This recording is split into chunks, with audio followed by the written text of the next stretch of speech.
So our party has taken a stand that we will counter Rahul's lies outside, but inside the house, notice will be issued. We will serve the first notice to the speaker.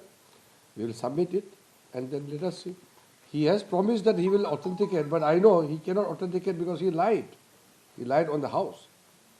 Sir ये हिंदी में आप कह रहे हैं कि speaker के पास जाएंगे notice देने, राहुल गांधी ने जो बात की आपने अंदर भी आपत्ति जताई किस तरह से नाम ले नहीं, जो नोटिस देने देखिए सबने सुना है, राहुल गांधी जी ने बजट पे भाषण देते समय बिना तर्क, बिना कोई सबूत और बिना नोटिस दिए वो इल्ज़ाम लगा रहे हैं। जब आप किसी के ऊपर आरोप लगाते हैं, वो भी बहुत सीरियस किस्म का आरोप लगाते हैं, तो उसके लिए आप पहले नोटिस मोशन देना होता है, और नहीं तो आपका जो एलिगेशन है, आपका जो आरोप है, उस पे जो कागज़ है या जो मटेरियल है उसमें ऑथेंटिकेशन करके आप प्रस्तावित करना होता है। बिना एलिगेशन को आप सब ये बिना ऑथेंटिकेशन के आप एलिगेशन देंगे तो कोई मतलब नहीं है। आप जो इस हाउस में मेंबर नहीं है उसका नाम ले रहे हो, और हरदीप सिंह पुरी एक कैबिनेट मिनिस्टर है, उसका नाम ले करके बराबर आरोप लगाते रहे। चेयर से टोकने के बाद वो पहले बोलते हैं सॉरी, फिर नाम लेते हैं। खुद बोलते हैं राहुल गांधी कि ठीक है नाम नहीं लूँगा, रूल में नहीं तो नहीं लूँगा, फिर तुरंत नाम लेते हैं। कितना गैर जिम्मेदाराना काम करते हैं। तो हम अपने पार्टी की ओर से हम नोटिस सर्व करेंगे, स्पीकर साहब के वहाँ में नोटिस सर्व करेंगे, और राहुल गांधी जी को उसका ऑथेंटिकेशन करना होगा। जो सारा उसका भाषण, वो जो जितना भी गलत बात बोला है सब हट जाएगा, और जो अनपार्लियामेंट्री वर्ड यूज़ किया है वो भी हट जाना चाहिए, और विशेष करके जो उन्होंने झूठ बोला है, गलत बातें एलिगेशन लगाया, वो सब हटना चाहिए। ये हम लोग का निर्णय है। और वैसे तो राहुल गांधी जी का एक आदत जो बहुत ख़राब ये है, झूठ बात, गलत बात बोलने के बाद तुरंत हाउस छोड़ के भाग जाते हैं। ये ठीक नहीं है। जब आप गलत आरोप लगाते हैं तो मंत्री का जवाब तो सुनना चाहिए।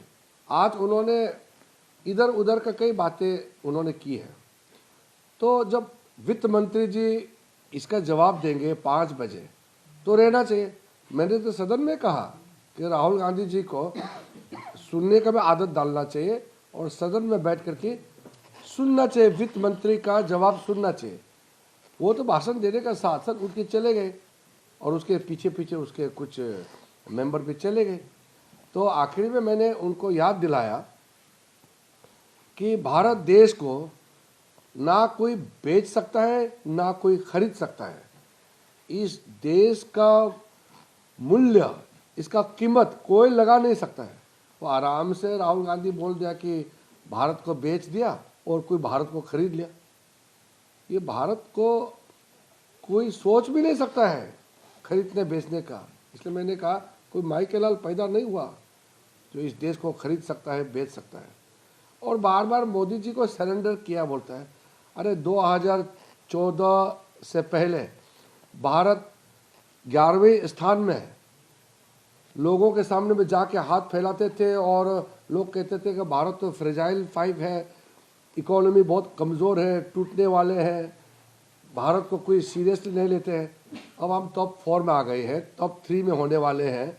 इतना 11 साल में इतना बड़ा छलांग लगाया तो कौन किया? मोदी जी ही तो किया है। तो मोदी जी आने से पहले 11वें स्थान, मोदी जी ने 11 साल में 14वें स्थान, तीसरे स्थान प्राप्त करने वाला है। तो ये क्या अपने आप हुआ क्या? चिदम्बरम का भाषण सुना है आपने? पी चिदम्बरम ने 2014 में सरकार छोड़ने से पहले सदन में उसका भाषण, और पीआईबी में ऑफिशियल न्यूज़ जो रिलीज किया है उसमें क्लियरली लिखा है कि 2043 के बाद भारत वर्ल्ड का 3rd लार्जेस्ट इकोनॉमी बनेगा। मोदी जी ने फास्ट फॉरवर्ड करके अभी 4था तो बन गया, अगले 2-3 साल में कितना जल्दी से हम आगे बढ़ रहा है।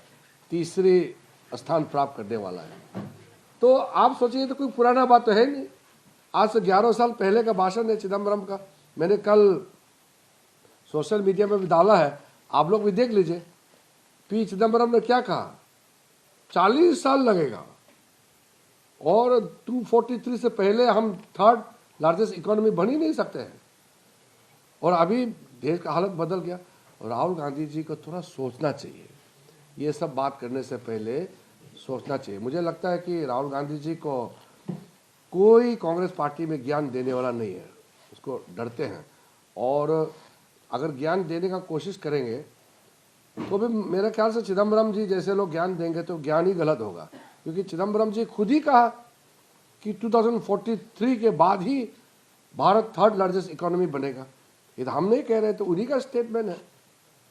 तो आज वो लोकसभा में जो कह रहे थे एआई का बारे में, डेटा का बारे में, सारा भाषण डेटा पे अटक गया, डेटा से आगे बढ़ ही नहीं पाया। अरे हम डेटा एआई का सबसे बड़ा सम्मेलन, अभी प्रधानमंत्री जी मोदी जी का इनिशिएटिव में सबसे बड़ा एआई का सम्मेलन होने वाला है। हम तो बहुत आगे बढ़ गया, वो डेटा पे अटक गया। आप सोचिए, इसलिए मुझे तो बहुत बड़ा उम्मीद नहीं, राहुल गांधी जी सुधरेंगे, कुछ अच्छा बात करेंगे, ऐसा बहुत ज़्यादा उम्मीद तो अभी नहीं है। लेकिन क्योंकि मैं पार्लियामेंट्री अफेयर्स मिनिस्टर हूँ, वो नेता प्रतिपक्ष है, तो उम्मीद नहीं होते हुए भी हम आशा करते हैं कि कुछ सुधर जाए। तो आज भी सोचा कि कुछ अच्छा भाषण देंगे, सुधरा ही नहीं। आज तो पूरा हम लोग को बहुत नाखुश कर दिया उन्होंने।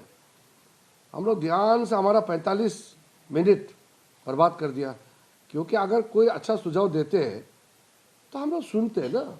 हम लोग तो सरकार में सुनने के लिए तो बैठे हैं। आप राहुल गांधी को समझा रहे थे कि ऑथेंटिकेट कैसे करना है, उनको पता नहीं।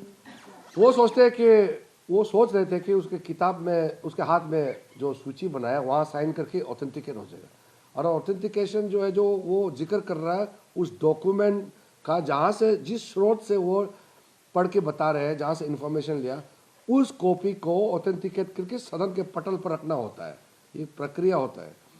तो कांग्रेस के 2-4 सीनियर लोग तो हैं, पता नहीं वो राहुल गांधी को सुझाव देते नहीं है या डर के देते नहीं है, मुझे मालूम नहीं है। लेकिन नियम नीति जो है पढ़ाना चाहिए। पार्लियामेंट तो नियम से चलेगा, हर आदमी मर्जी बात करेंगे तो पार्लियामेंट कैसे चलेगा? रूल्स रेगुलेशन सबको मानना है। उन्होंने देखा था गठजोड़ टूटा था कल, और सदन ठीक-ठाक। कल हम लोग ने बड़ा दिल से हमने कहा कि देखो, हम तो चर्चा चाहते हैं। कांग्रेस पार्टी से जो वरिष्ठ लोग आए, मेरे साथ मीटिंग हुए थे, अखिलेश यादव जी, अभिषेक बैनर्जी, टीआर बालू जी, ये सारे सीनियर हमारे साथ बैठे हैं।